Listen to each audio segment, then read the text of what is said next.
everyone, it's me! And today, let's watch this video together!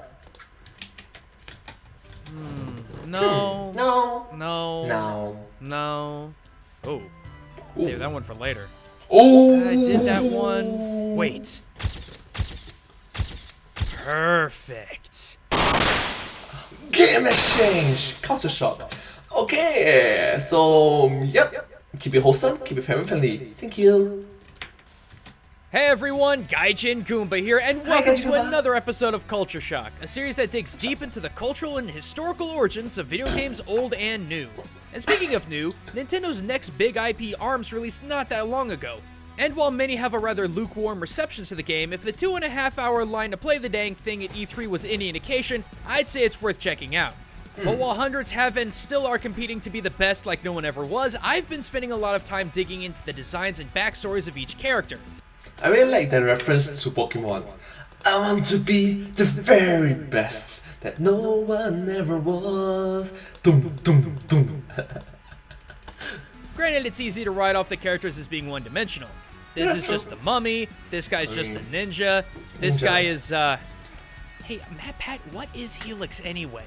But don't think that simplicity means laziness. After all, if multiple videos done by the game theorists as a whole has proven anything to me, it's that Nintendo are absolute masters at hiding cultural and historical references in their games. Heck, just look at Mario.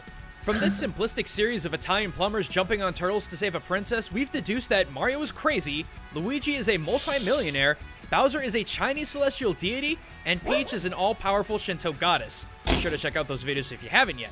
But regardless, my point is that Nintendo games are always more than meet the eye in terms of design and development, and ARMS is absolutely no different. In fact, dare I say, it might do better than most other Nintendo games when it comes to cultural references.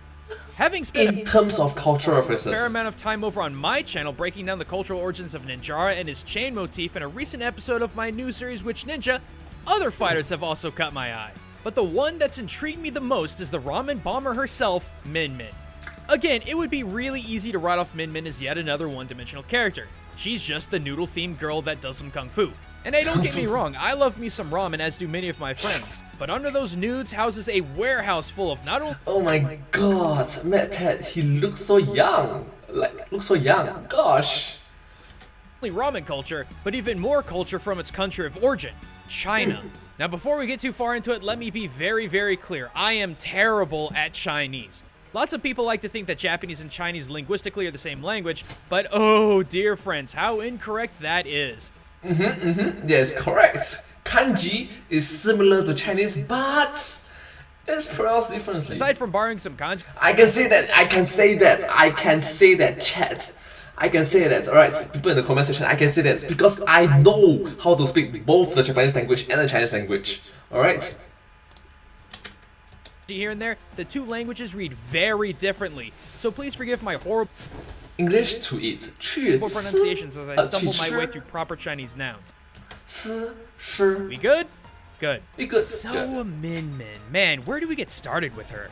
Well, I suppose we can begin with the fact that her name is a dirty, dirty lie. See, in English we call her Min Min, but in the game's original Japanese version, her name is this, which reads as Main Main, not Min Min. Mei Mei, little sister. I know this may be a very obvious reference, but for anyone who doesn't get it, main in Chinese is noodle.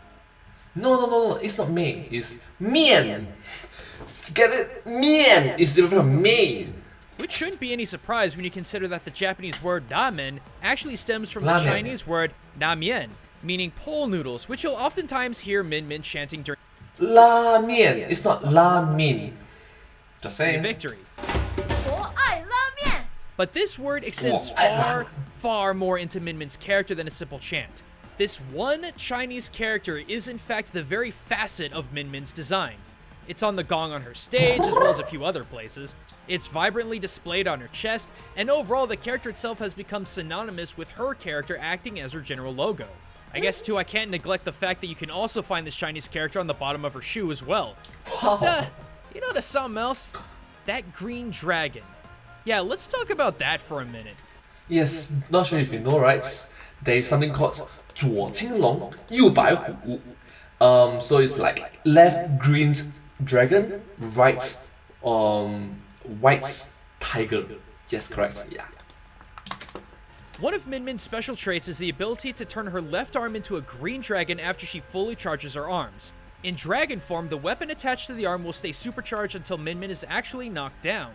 Now, I know what you guys are thinking. 𝐿𝐤, it's just a freaking dragon. China, heck, East Asia in general has a ton of those. No. It actually have a symbol. It actually have a meaning. It's an idiom. There's poems about it. And yes, you're not wrong. But what you have to understand is that Min-Min's dragon simply isn't a dragon. It's the dragon. Let me explain. Within China's ancient constellations reside 5 celestial beasts. The yellow dragon of the center, Huanglong, the white tiger of the west, Jinbing, the vermilion bird of the south, Lingguang, the black turtle of the north, Zhuming, and finally the azure dragon of the east, Mengzhang.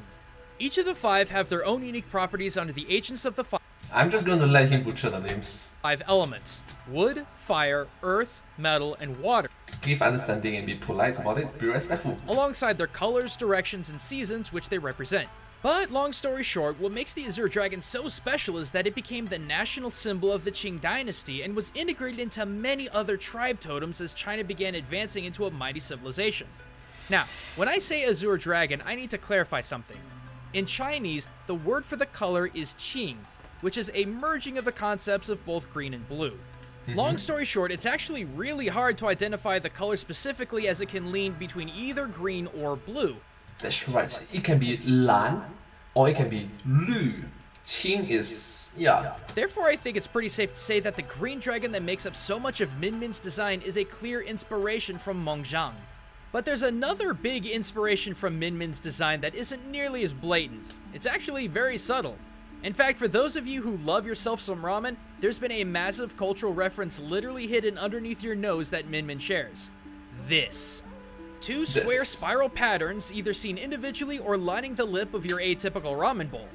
Not only does the giant ramen bowl in Min-Min's stage of Nintendo have the same patterns repeated between Chinese characters, you can also see this pattern on the rim of Min-Min's hat, which obviously parodies traditional ramen bowls. So what does it all mean?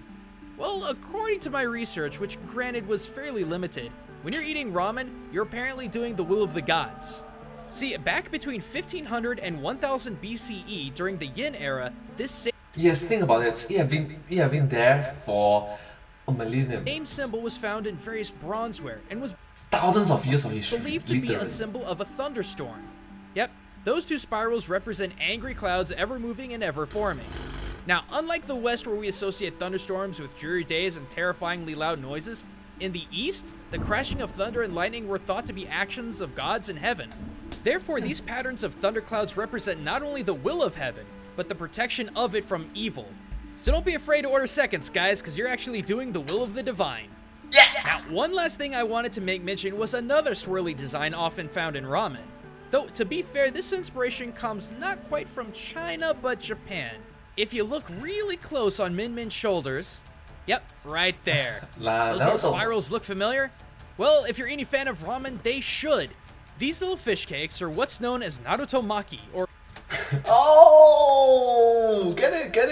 Naruto Maki. Oh, sounds very familiar to Uzumaki Naruto. Yep.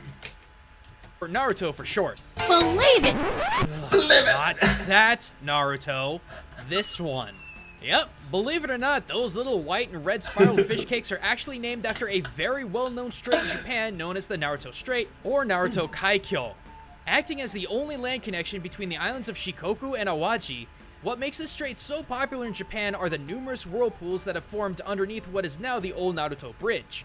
Strong currents clashing together from the Seto Inland Sea and the Pacific Ocean create insanely deep whirlpools, as big as 66 feet, moving as fast as 12 miles per hour. Wow. Needless to say, this phenomena of whirlpools does tend to draw a tourism crowd and has had great popularity in Japan for generations.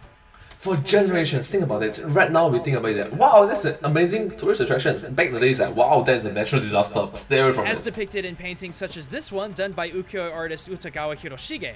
Who knew such a small detail held so much symbolism? And that's what I love about ARMS and Nintendo in general. The game itself is simple, easy mechanics that anyone can pick up and learn, but the designs and inspirations are anything but simple. Every time I've dived into a Nintendo game, I've always found a plethora of amazing cultural inspirations, and as more games come down the pipeline in 2017, I know I'm gonna have my work cut out for me.